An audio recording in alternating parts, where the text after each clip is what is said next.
So welcome to the first ever episode of the Sounds Like Us podcast, where we speak to amateur artists, singers, songwriters, musicians, etc. about their musical journey. So today joining us is singer-songwriter Jack Hellyer. Hope I've pronounced that correctly. Yep. Good. Formerly of a band called The Laurels, now very much solo. Jack, welcome to Sounds Like Us. Thank you very much. Pleasure to be on. Yeah, thank you for coming on. You know, I've only just started this podcast, sort of malarkey. I'm kind of trying to work out how to do it all. And the last couple of weeks, setting everything up, designing the episodes, doing the scripts and stuff has been a bit of a ball ache. Let's just put it that way. This is your first ever podcast then? Yeah, me and my friend tried to set one up and it didn't work out quite how we wanted it to. Yeah, I wanted to do one for a while based on music, so I'm glad to have you on board. Thanks. So, when you were growing up, what was the music you were sort of exposed to? What kind of stuff did your parents listen to? So, my mum was the biggest influence in that regard. My dad wasn't really into music much, but my mum's taste was just so eclectic. But mainly, I remember a lot of 60s stuff. So, like Bob Dylan, Joni Mitchell, obviously the Beatles, like they're always going to be in there. Cat Stevens, Simon and Garfunkel. Yeah. Loads of 80s stuff as well, like Cyndi Lauper, Human League, Madonna, Michael Jackson, a lot of pop music, stuff like that. Just anything that she could get hands on. But it was always the most melodic music. You know, the melody was kind of the key thing for me. Obviously, Bob Dylan lyrically is brilliant as well, and Joni Mitchell and the rest. But it was always the melody that hit me first with that sort of stuff. Yeah. That's the kind of thing that I think has the most effect on when you're young. You listen to music and it sort of starts bleeding in. You listen to the hooks of the songs and the emotions and the meanings behind it, and that's kind of what it got into it for me. So would you say those were the specific artists and genres that made the most lasting impression on you? They're the ones that came to mind. So obviously they're going to probably be the ones that made the most. I've probably left off a few of them, but they were the ones that I just remember sitting in the back of the car wherever we were going, and those were the things that were playing, and that just stuck with me really. Yeah. Oh yeah, always. It's always the way. Can you share how your sort of background and the place you grew up in shaped your musical journey? Well, I mean, I was trying to think of this, and I was thinking what sort of community-led things were there, or anything, initiatives that I remember, and I don't really remember that much. But I grew up a Catholic. I'm not religious anymore, but what stuck with me in terms of that was going to mass and all the hymns, all the hymns that were just belting out. And I never kind of really believed in any of it, but a lot of those melodies just stayed with me for life, really. And I just remember like loads of, even my mates like grew up Catholics, went to Catholic school. We all remember the tunes that were sung at mass and like assembly and stuff. I think that's probably a big factor in sort of just pursuing pure melody, which is sort of basically what I think I try and do. Yeah, I mean, it's actually, talk about football, the hymns that they go all the way through the history of the football songs and the chants and sing, football fans and clubs sing. It had a bit of an effect on me because I was brought up in the church as well. And, all these adults singing their heads off at these songs, I was like, blimey, this is kind of having an effect on me. It was like That's a good point, actually. I remember watching Liverpool matches because I'm a Liverpool fan. Yeah. Yeah, that would be another influence. That would be, like, the songs on the terraces and constantly changing and taking the songs of the day of, obviously You'll Never Walk Alone, originally from a musical, but obviously Jerry and the Pacemakers made it famous and they took it on because it was the pop song of the day, wasn't it? Yeah. It was the number one they played just before kickoff. But yeah, it kind of all boils into the communality of music, and it's a definitely unifying thing. People put your arms around each other, but you're singing songs. It's kind of what you do in the terraces. You do it in the pub. You do it at concerts. It brings people together, and that's why people love it. Yep. How did your early experiences with music in your community or hometown shape your identity as an artist? Well, I would say that not so much, not really that much. I mean, I'm a bit of an introvert. So it's not like I'm kind of out there in the community a lot and being, influenced by it. I'm sure it goes in by osmosis, but I was quite insular and kind of inward looking. So my influences just came from stuff that I could listen to, so CDs and stuff. And not really, I would say there's much in terms of locality or like regionality to my music. or community. Yeah. It was kind of just separate from that, but I'm sure it was influenced by it somehow, somewhere down the Oh line. yeah, it all kind of works its way in. It's always these sort Yeah, of influences throughout people's life. Um, must do. yeah. So there wasn't any kind of local bands or bars or anything or scenes that sort of hit Well, you. I got into music a bit late. I'd say I was really into, like Michael Jackson when I was, I was between the ages of maybe 7 and 12, like most kids that age, in that era. But yeah, not so I got into music quite late, and by the time that had happened, I was kind of on my way to university, and then I was kind of away from my local area where I grew up. So I kind of that formative years of getting into music was mostly done after I'd left that area, I'd say. Yeah. But then obviously would come back when I played in my band. We'd play all the areas and see all the local bands there. But I suppose, I mean, I did grow up with the knowledge that the area I grew up, you had, even in my school, Kate Bush went to my school. Really? Yeah, Wow. well, she was part of my school was St Mary's and St Joseph's in Sidcup. She was part of St Joseph's, which was in a different area, but then they merged, and then she came into the same building. So she was the same year, I think, the year below my mum. I don't think it must have been the early 70s. So yeah, we've got that. But that's kind of something to write home about in terms of the area, and obviously the Rolling Stones, Dartford, That's not far. and David Bowie, Bromley. I think he sort of ended up around Bromley, didn't he? Yeah, just quite a few then. Quite a few.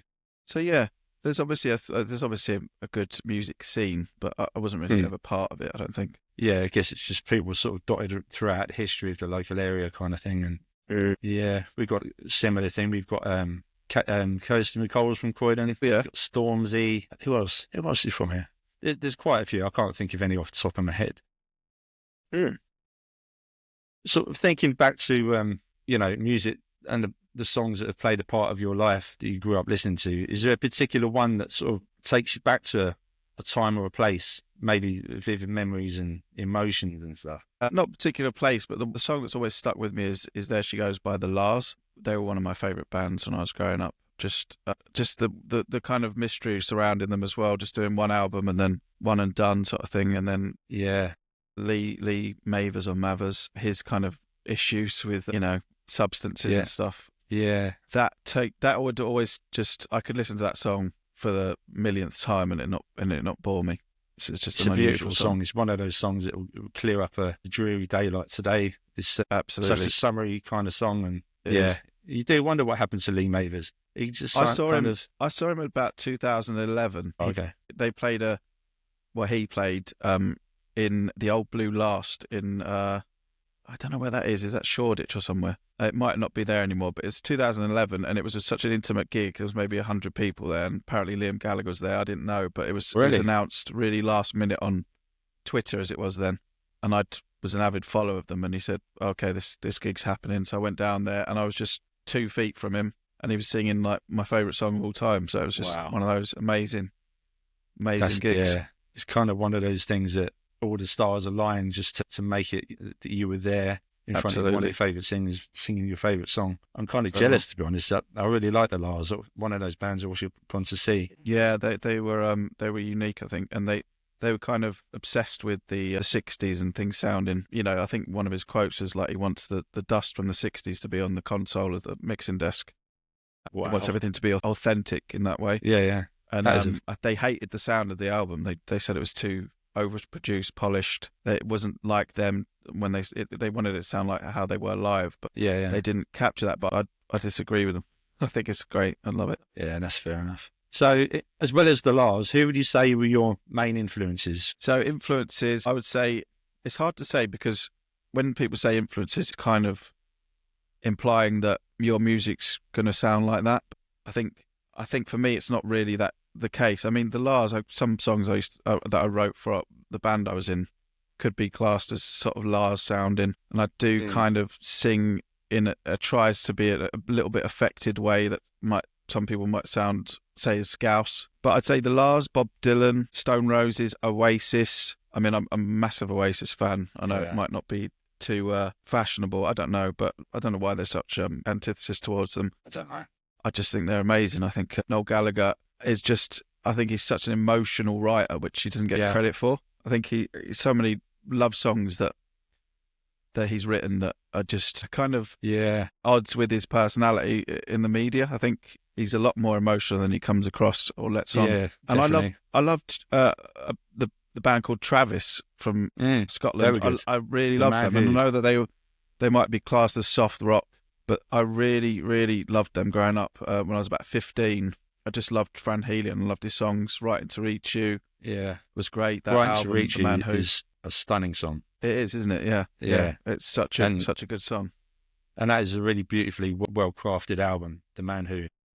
It is. It kind of introduced me to sort of vulnerable side of the indie kind of scene that wasn't necessarily. I mean, you obviously had the bravado of Oasis initially with the rock and roll stuff, but the B-sides and then the love songs, like I was saying, like came later, showed a more vulnerable side, which I kind of related to. Yeah. So they would probably be my main ones. I mean, that vulnerability that you spoke about with Oasis is something that's affected a lot of guys around sort of yours and mine age, because we're kind of a similar age. I'm a bit older. I'm nearly 40. It's kind so, of, yeah, it's kind of, I mean, I remember when they first come out, it was like, I was around 14 or 15, and there was nothing that sort of represented me on the TV or on stage or anything like that. And when they came on, just these normal lads, I thought, that's me on the stage. Yeah. And then when I started listening to their songs, especially the B-sides, you got a song like Rocking Chair. The opening line is, I'm older than I wish to be, this town holds no more for me. All my life I tried to find another way. It's like, Jesus, this guy's talking about my life. And he wrote that when he was about 25 probably, so Yeah. as if he'd lived a whole life. It's a unique thing. It's brilliant. I think at that time, they were fantastic. They definitely captured a kind of optimism, didn't they? Yeah, a kind of definitely. rebellious optimism and I think because not everyone felt it felt more special because it was so popular. But obviously the people that didn't get it, you just couldn't understand. You're just like, I don't understand how you could not relate to any of these melodies, this anthemic songs. How can you not? I don't think they gave it a chance, really. Yeah, I think a lot of people just saw their personas in the papers and just made their minds up from that. But now looking back on it, I mean, that bravado was clearly tongue in cheek, and obviously they did have the arrogance to think that they were great, and to be fair, they were. But now I think there's a lot of humour that was missed. Yeah. Back then, I think everyone was taking it Massively. a bit too seriously. Yeah, especially from Noel. He's actually a very, very funny guy.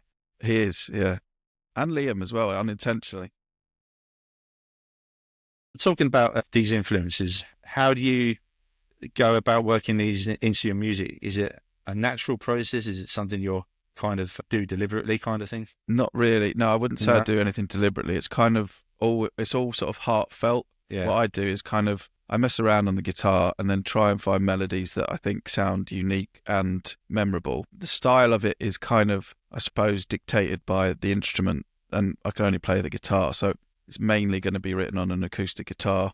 A lot of my old stuff would translate. I could perhaps write a bit more because the band was a bit more rocky, a bit more rock and roll. I would then tend to write on an electric guitar sometimes. So that would dictate kind of what sort of genre it's going to be or whatever. But mainly, I just try and find a good melody, and it doesn't really matter. I don't feel like there's a deliberate. I'm not putting anything in deliberately in terms of my influences. It just happens, and obviously I am the result of loads of influences. So I can't, even though I'm not conscious of it. Mm-hmm. It's going to come out, but I suppose that's for other people to maybe comment on, which some people do. They just say, "Oh, that sounds like the Lars or something, or REM or something." Or these things always work their way out. There's always different flavors of stuff people can pick up on, and it's always good to notice little things like that. Do you remember what the first piece of music you ever wrote was? Yeah, it was a terrible, terrible song. I mean, like most people's first songs, probably. It was called "Care a Little." And it was kind of trying to say care a little about me to some woman. I can't even remember. But it was like 2 chords, E minor, G. It was just having a sort of go, really. And it was just having a little bash at, trying to work out what chords are. And that was the easiest you could go from, is like E minor to G. It's kind of just like a couple of millimeters. Yeah, so it's 2. It was terrible. It was terrible. But then I kind of got a knack for getting better, knowing more chords, knowing what goes together, what sounds better. And then I kind of felt like I got a bit of a knack for writing melodies that are quite catchy, and it just got better from there. But the first one's always going to be a bit dodgy. It's always going to be difficult. I agree. Do you write songs or play? Yeah, I write songs. I've been doing it for 28, nearly 28 years, 28 years now. My first one was a song called Laser Beam Dreams, and it was it's as bad as it sounds. It was a rip-off of cigarettes and alcohol. Yeah, the less said about it, the better. I think actually mine was a rip-off of a Nirvana song. Might even be, I can't remember, but it's definitely a Nirvana song, but it's just one of those easy 2-chord sort of things. Yeah. I think a lot of people's first songs are rip-offs because you're going to be playing other people's songs initially. Yeah, definitely. It's kind of the way you've got to work it out, isn't it? You're starting from the root of someone else's song, as it were, then you find your way through. And another thing about Oasis is that their songs were so easy to play. Yeah. That's what a lot of people, grabbed a guitar and was just like, there's so many bands. I remember that story of the Sex Pistols gig where apparently loads of different bands were, people were influenced, and then so many bands came out of that gig. I think a lot of bands would have come out of just Oasis's whole initial period of success. Yeah, absolutely. I mean, so many people. They're the reasons there was a boom in guitar sales in the early 90s. Yeah. You couldn't move for guitar shops where I live, and there were signs all over the place. Don't even think about playing Wonderwall, or you'd be asked to leave. It's like, okay, all right. I'll buy the guitar first then, yeah. But yeah, they're a massive influence on people. Do you recall the first time you experienced seeing live music anyway? Yeah, I was trying to think of this, and I think I was about 8 or 9. I was taken to, with my family, my mum took us to see Cyndi Lauper. Wow. I think it was at the Royal Albert Hall, and it was during the whole, I think it was, I can't remember what tour it was, but it was special. It was like, I mean, she was good back in the late 80s, early 90s. Yeah. I mean, girls just want to have fun, and I know that's a cover of a different song, but she made it her own. That had quite a profound effect on me, actually. It was kind of like the performance element of it. Felt like watching a play or a musical or something. Yeah. And yeah, that was good. That's what I remember. But when I was about 16, I went to see Richard Ashcroft. Oh, wow. And that was almost religious experience. That his voice just like, I mean, you can listen to it on headphones or whatever, and his recordings, and it's still, it's amazing. But to be in a room where his voice is filling that room, and the bass of his voice is traveling through and reverberating through the cavity of your lungs, like, and it's an experience you can't really replicate through just listening to the record. And that just was like, I think I want to do what he's doing. I think I was just like, I want to be doing that. Oh, he's got such a mellifluous kind of voice, melodic, and he's a brilliant songwriter. Really is. Yeah, love him. So what was the first live performance that you ever did yourself that you remember? So it would have been in a band, because I started writing songs when I was about 17, and I hadn't really thought of making a band or anything before. About 3 years after that, I got a few people round for a jam in our garage, and then that turned into a band. And then we just thought, there's something going here. We got some few good tunes that we could work on, and everyone was keen on it. Yeah. But I was going off to university, so I was like, I can't really do both. So I went off to university, dropped out. I went to Liverpool, John Moores, dropped out of university. Then I came back, and I carried on the band stuff. And our first gig, I think it was in Bromley. I can't remember what the venue was, but it was a pub. But it was amazing. It was like rammed, just put full of like kids our age, like 19-year-olds, couldn't move. We didn't really know what we were doing. We rehearsed a bit. We'd had a few songs, but everyone was just like bouncing around, jumping around. And it was just like, whoa, we didn't even expect this. Little did we know that would probably be the best gig we'd ever play. Really? The most. Yeah, I mean, we had some, I mean, we'll come to it a bit later on, but we had some dodgy ones. But that was the first live, I think it was the first live performance. I can't remember anything before then. Yeah. But yeah, that was good. Roughly when would that have been? That would have been 2006, 2007, probably. Oh, okay. because we had free use of a studio in Bromley called Ascape Studios, Okay. who signed us briefly because it was owned by some, I can't remember his name, Nick something, and Justin someone, and they signed us briefly, but they didn't uphold the contract because they said we could rehearse there whenever, and because it was a work in the studio, he was always saying, "Oh no, I've got people booked in, I've got people booked in." So it's kind of like didn't go anywhere, and he didn't put as much effort into our music as someone else they signed, and they kind of pushed their efforts into someone else. Yeah. Yeah, that was our brief kind of flirtation with being signed, but it was a independent label. Yeah. Okay. So, how do you remember how you felt when you first went on stage? What was the initial? I think I was just excited. I don't really get nervous. No. Because I'm quite confident in wanting people to hear the songs. Mm-hmm. I just want to get on with it. I want to be like, right, listen to this. It's not, if I was a bit more tentative and not confident that the song would be, say if I wasn't confident in my abilities to make a song that people might like, then I think I'd be nervous of it. I'd just be like, people aren't going to like this because it's not very catchy. It's not very relatable. But I could write a really good melody, even if I do so myself. I would write a really good melody that I think would connect, and I'd just be desperate to people to hear it. So nerves weren't really a thing. Yeah. Yeah, I guess it's something you're looking for, that sort of for people to connect with when you're playing your music, and you want them to enjoy it. And Yeah. yeah, The only thing that I would get nervous about is if there were technical difficulties or something, or the sound wasn't quite what I'd want, or, like it sounds bad. So therefore you're just going to be like, oh no, this isn't good. I remember playing a gig where we were so green around the gills. We tuned up all our instruments. Well, it was just the 3-piece, so it's just me and the bassist. But we'd somehow knocked the tuner onto like flat, like all the notes were flat basically. And so we tuned up thinking that we were in tune. Obviously we were with each other, but when we started to play the songs, I was like, this sounds wrong.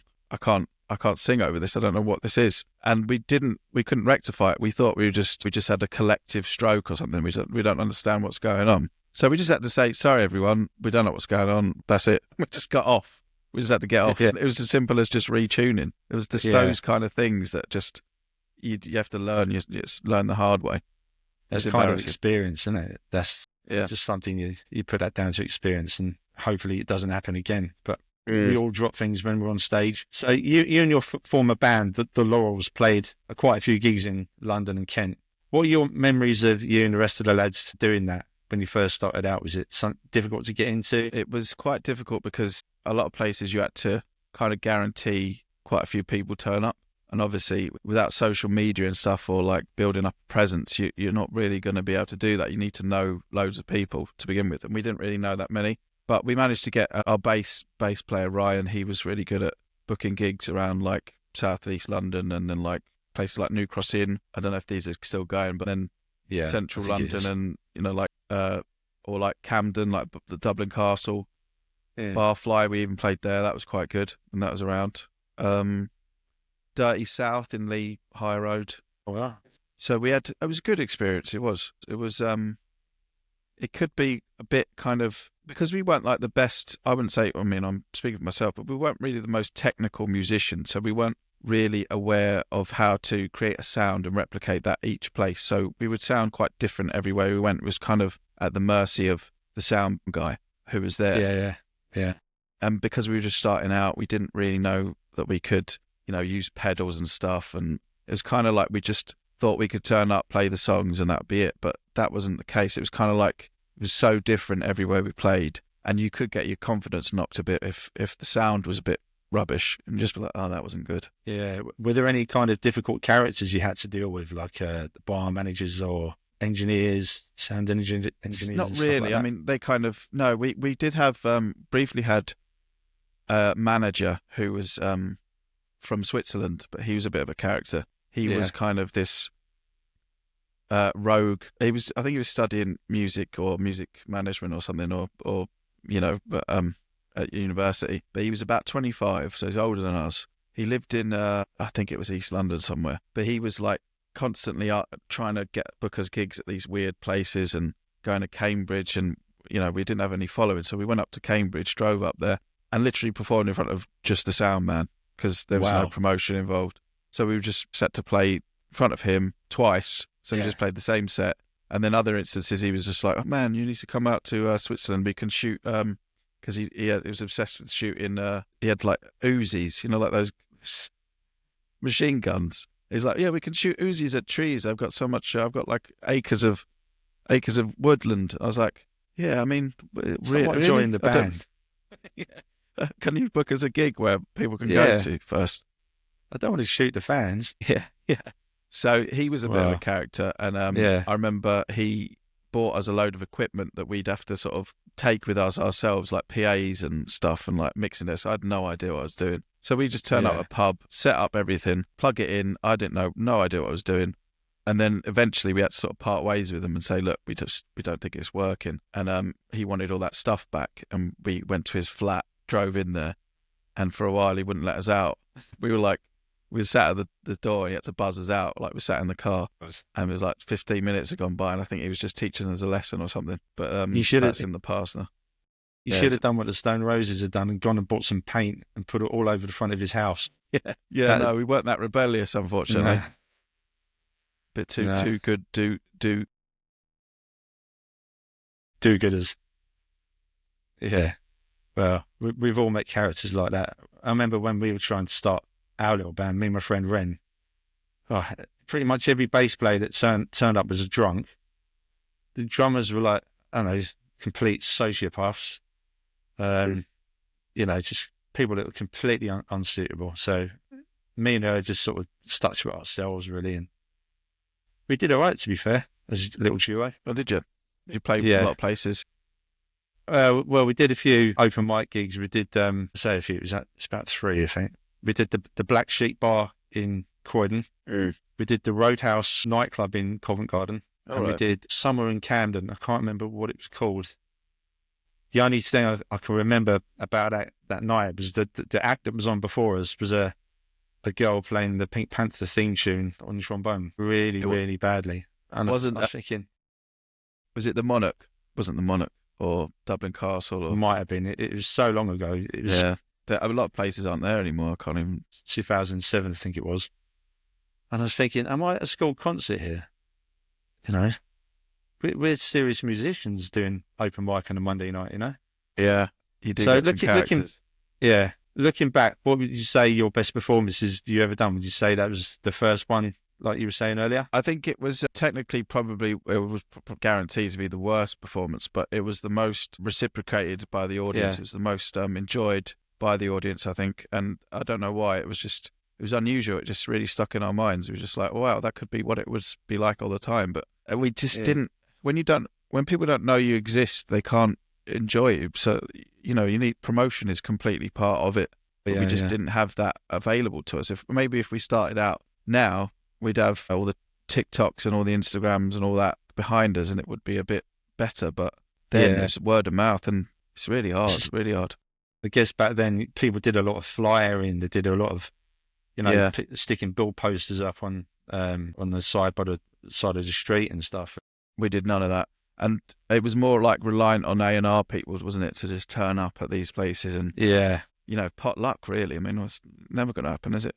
I mean, it's like Oasis with Alan McGee turning up. It's just pot luck, as you say, And look what happens to them. It could happen to anyone. Yes, it's true. Is there a particular venue that you've played previously with the band, or that you've played with solo that stands out for yourself? With the band, I reckon Dublin Castle was always quite a good one. That's played there legendary. A few times. But the toilets are absolute disgrace. I don't understand why they don't just clean them. It's just like troughs of never cleaned urinals, like with no like air freshener. I mean, obviously I think it's almost like a badge of honor now. It's like, well, this is what it's like. But that is an incredible venue, like to play. Yeah. Like the stage is good, the sound's incredible. So tight and small, and loads of people played there. By myself, I'd say I'd recently played there actually doing open mics, and that was good. Open mics recently, the best one I think is Temple of Art and Music, which is in Borough, which is called TAM, TAM. It's a really good venue. It's like really welcoming. It's a proper stage, proper sound system, really, really advanced sort of sound system. It's really Where good. did you say that was? But like Borough. Oh, okay. So just down from London Bridge kind of thing. I'd say, between sort of Southwark Elephant and Castle and London Bridge. right. A Okay, bit yeah, closer towards Elephant and Castle, yeah, fair. down that Yeah, way. But I'd yeah. recommend that. Really recommend Okay. that. So what was it about that sort of venue itself that you enjoyed so much? Was it the connection with the audience or It's sound and quirky. stuff? It's like it's got loads of like junk everywhere. It's kind of like a converted shed almost. It's part of a bigger kind of complex of trendy, like those trendy sort of like what are they, kind of old shipping container sort Yeah, of like the restauranty sort of box bits. parks and yeah, Yeah, like yeah. that. It's like a market with like different food, and then you go immediately right, and you're in this big, huge place with loads of sort of like quirky junk in it. Like looks like almost like an antique shop, All right, with okay. loads of seating and like a proper stage, and the sound is incredible. The speakers are really good, and it's just really welcoming. And you just sign up 7 o'clock, I think it is, and then every other Wednesday, and yeah, you're on, and then you got like an actual sound person that's behind the desk.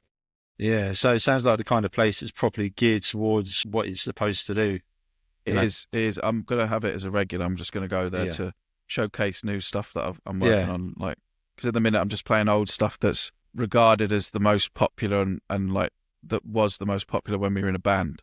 But That's a good I've idea. got loads of other stuff. Yeah, that's a good idea. So would you say that was probably your favourite open mic spot at the moment? Yes, that and Fabwick has got a really good sound. I'm kind of a bit more obsessed with how it sounds than Yeah, the vibe of it, and there is a good vibe as well. But that's in Hackney Wick. right, okay. I think it's called Fabwick. Yeah, and that's every Wednesday, I think. Clever. I like the way that they've done that, and so they don't get confused with the old nightclub, which Yeah, isn't yeah. anymore. It's not there anymore. Fabwick. Yeah, speech impediment. Yeah. Yeah. Out of all the songs that you've written and that you perform live, which is your favourite? Favorite to perform, I'd say, is a song called "Waiting to Die," which was quite a rocky-ish kind of '60s influenced, trying to be anthemic sort of song. I like playing that because I can sort of really belt it out, can really sing loudly. And I think, I've got when you play it somewhere that's a bit more, not, the sound isn't so good, you can sort of just, when you belt it out, you can kind of cover up the, my insecurities and frailties in my voice when I'm singing lower Yeah, yeah. is more amplified when it's a bad sound, because it's just Yeah. like, it just sounds amateurish.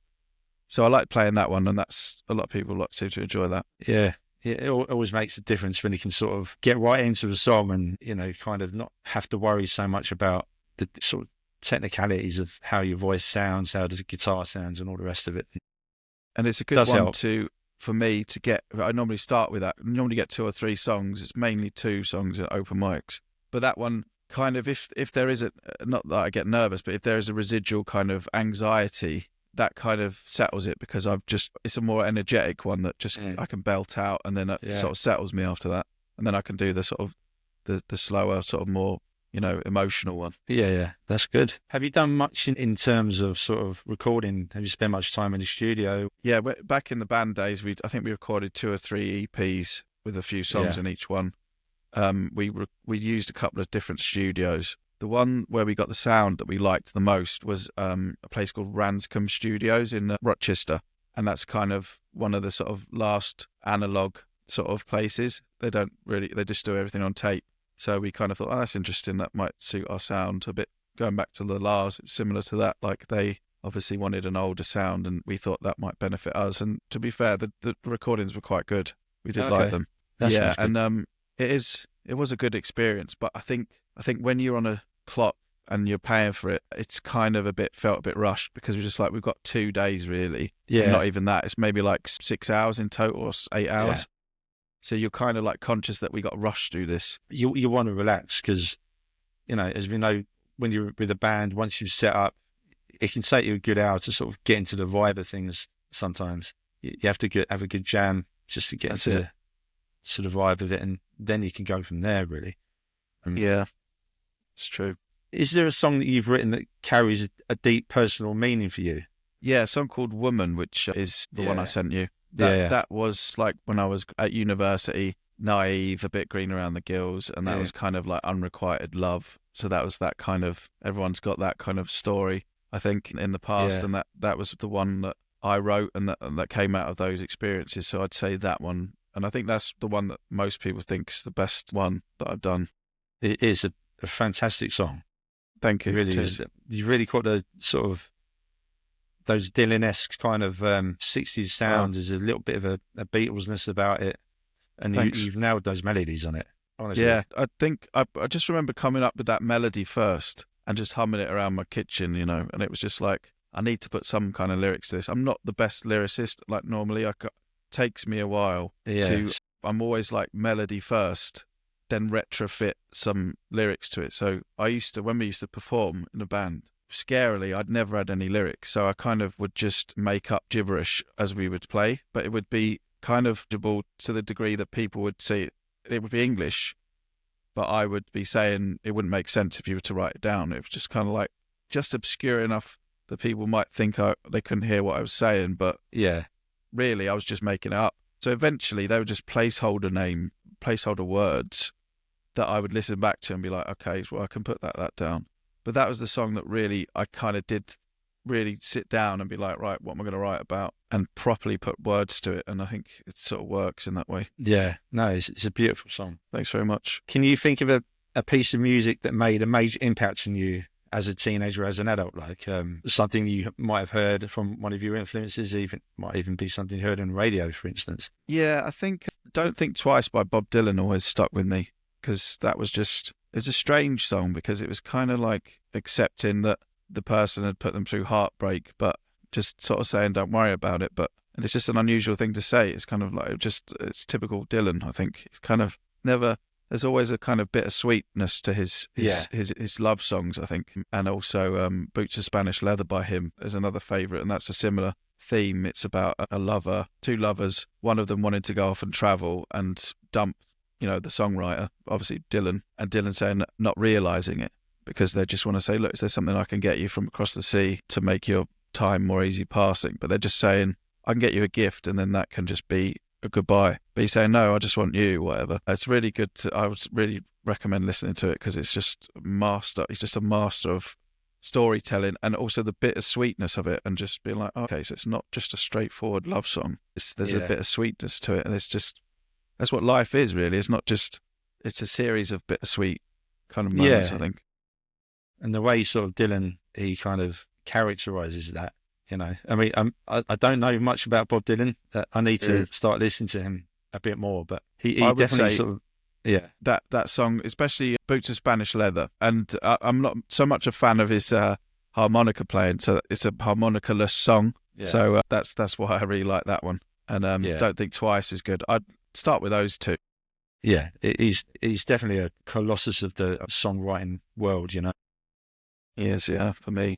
What's one of your most memorable moments from a live show, whether it's crowd reaction, the moment, the personal connection, or something that just felt kind of magical in the moment? It's kind of like a coming together of the aligning of the stars, as you might put it. I always used to like when we used to play in a band, and also it's happened recently when I've been playing open mics, you'd start playing to a crowd that's kind of just talking to themselves and not really interested. But then when you hit a certain part of a song or something that pricks their ears up, I'd always love seeing them sort of just stop in their tracks and be like, oh, this is a bit different. This is quite, you could see it in their eyes. They're like, oh, this isn't like what we've just been hearing with like 3 other bands that were dreadful. Not that we were good or anything, but like just like a song that they just be like, oh, this is quite memorable. And you could tell in their eyes, and that always used to stick with me. And going to recently with open mics, you do get a lot of places where you're kind of in a pub, basically, and people just want to have a drink, and they're not necessarily there to see open mic music. They don't know it's on.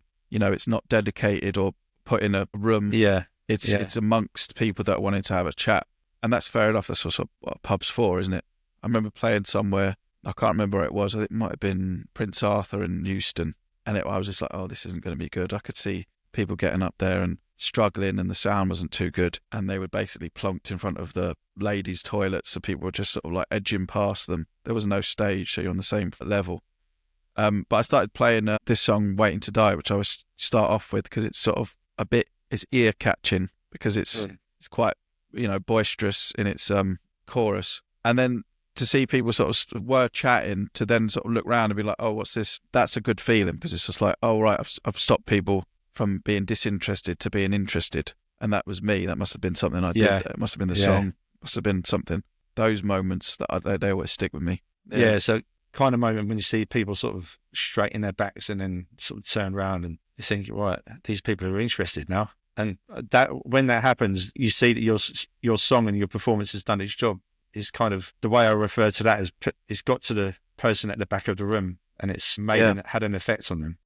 That's a good way. When it happens, it's kind of magic when it happens, you know. It's definitely, it helps with, because obviously I've got, not obviously, but there is self-doubt that creeps in. Do you think, am I deluded? Is this good enough? I don't know. I could be just one of those people that are just getting up there thinking it's amazing. Yeah. And then everyone else thinking that was terrible. But those moments, that affirms the fact that maybe I should keep doing this. Maybe there is something in this. So that helps me in terms of my confidence. Yeah, definitely. Yeah. Oh, yeah. I mean, that will always help when people do that. You know, especially when you're doing it as a solo artist now, there's a big difference. You haven't got the other guys on the stage with you. Speaking of that, what was the thing you noticed most about when you were gigging by yourself as opposed to with the band? Yeah, well, I mean, obviously, it's just like nowhere to hide. You got no kind of nothing to cover up any mistakes, so you're kind of bare. In that way, it's kind of raw. But in that way, it sort of improves me a bit because it makes me rehearse a lot, like at home. I've got like this amp where I can just plug in, put headphones in. It's got nice reverb on it. Plug my guitar and my vocals into, so no one can even hear, and I don't bother the neighbours. But I really kind of try and perfect three or four songs because I know that I can't really get them wrong. I mean, I've had a couple of instances where I've forgotten lyrics, but in terms of technically otherwise, it's just me and a guitar. So not a lot can go wrong, but I just have to make sure nothing goes wrong because that is embarrassing. Yeah. With just you. Yeah, I mean, like you say, there's no hiding place and you got that sort of vulnerability and stuff. But the good thing about it is that I just have to worry about me getting there. So it's just, I don't have to worry about other band members if they can't make it or other people's schedules. And like my mates have got kids now, so they're just going to be really out of action in terms of just their availability, and it's just I have to worry about what my availability is, and it's pretty much available all the time. Yeah, you can always count on yourself. Yeah, it's true. What is the first song or album that you bought that you really connected to on a deep level? Well, going back to Travis, The Man Who was really, really something that just woke me up with that record. And it's a lot of people kind of associate them with soft rock and kind of lump them in with like bands like Keane, which I wasn't really. I don't think that's fair. I think Fran Healy was such a good songwriter for me, and I really just loved his melodies, and his lyrics were quite nice and poetic as well. But there was something about that band that I haven't really got anywhere else. It was kind of like they felt vulnerable, innocent. They didn't feel like they were, completely determined to dominate the world or anything. It was just like, this band makes really nice records and they're from Glasgow, so I really like them. Yeah, I mean, so the Man Who. Yeah, The Man Who's a brilliant album. It was like we said earlier, that sort of softness, that vulnerability about it, and definitely we need to hear more from them as well. They're still going, I think. Yeah, they are. I think I'm not so keen on the latest stuff. I think he's trying to be a bit. He's got like orange hair now, and he's gone a bit. Really? Yeah, I think he's just a bit conscious that maybe I think he needs to embrace getting old, and I think he's just a bit too like. Yeah. No, I can't. I've got to have orange hair and wear overalls. I think he's got like some sort of. He's going to look like one of the young ones. Yeah, but unfortunately, he's an old one now. Like definitely most of us. But yeah, I loved them so much, and I still love him. And I met him at Glastonbury. I went there in 2003 and 2004, and I said I wanted to start a band, and he's like, "Oh yeah, great. What are you gonna call them?" I was like, "I don't know." And we settled on the Laurels, but that was way down the line. But I think we were touting a rubbish name called The Fields or something. He's like going, "No, Fields. Call yourself The Field. I love a book called The Field. Call yourselves that." I was like, "Okay," and we didn't. Yeah. We just parted ways. I got a picture with him. That's good. I loved it. I managed to tell him I loved him so much. I was like, "I love everything you do. I think it's great." And it was like 2003, so that was like maybe 3 years after they came out, or 4 years. Yeah, that's good. Are there any other bands or artists you've enjoyed playing alongside or seeing live in the local scenes? Back in the day, we played with our bass player's mate was in a band called the Brassic, which were quite good. We played a lot with them. Did they not have much money, or? Yeah, no, they didn't last.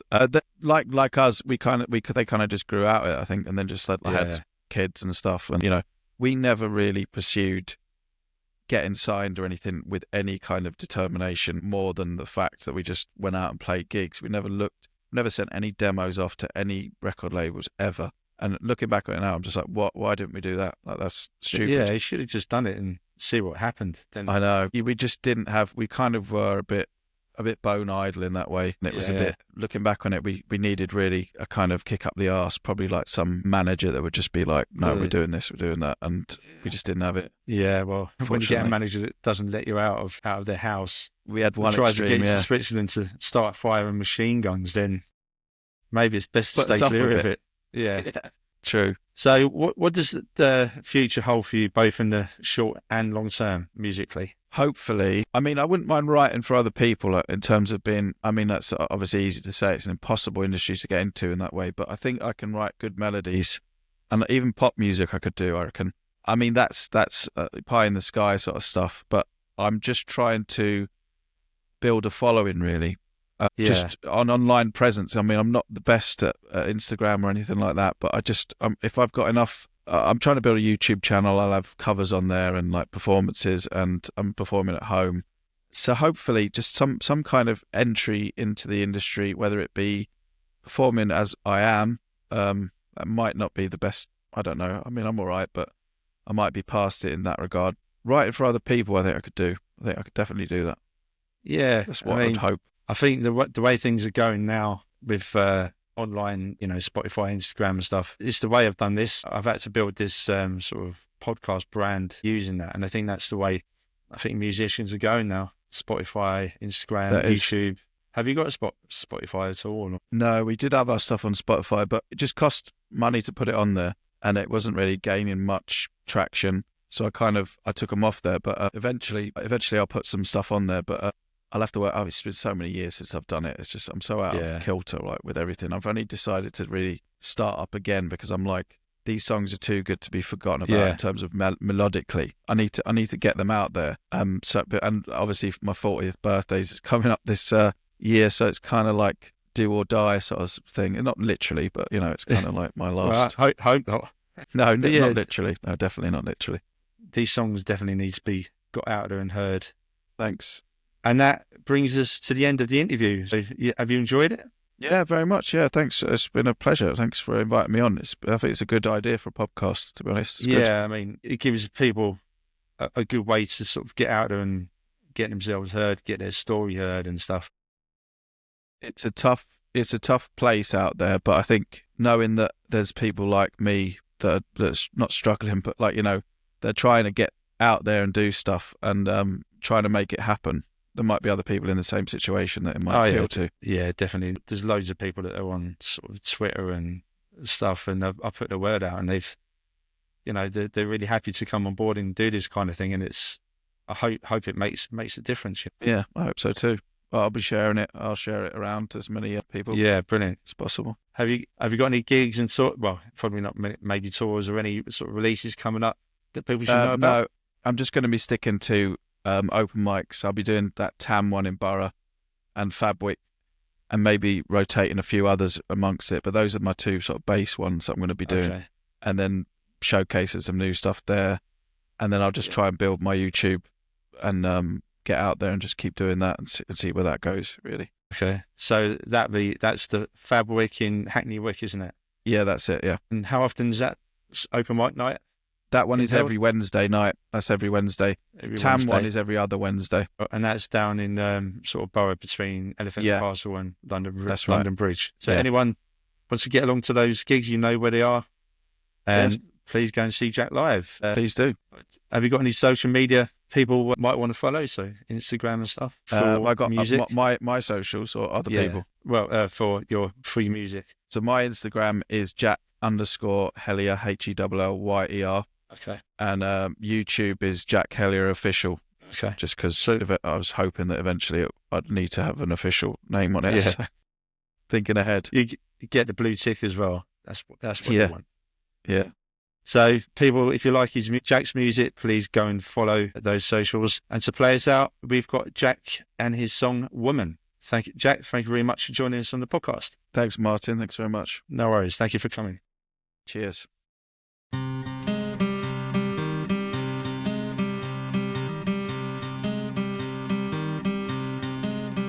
got a hole in my head, a hole in my head. Though the size of all the planets overhead is gonna let in the rain, let in the pain of a rising truth of bullets once again. And you hear me now, loud and clear. Your face is worn, you're smiling a lot, and your boyfriend's fine. 'Cause woman, you're bringing me down. Why can I get round this occasion that's lost inside my head? Inside the moon is around, the cars in a pound. As the far sun-clad hand is lightening the ground, and then it's always the same. Remember the name, telling how she hates me now. I wanna be alone just to think about the light gone out. Bait my bones on the sand and keep me warm on the ground. To see your style would be worthwhile, but all I hear is your boyfriend's fire. 'Cause woman, you're bringing me down. Why can I get round this occasion that's lost inside my head, inside my head?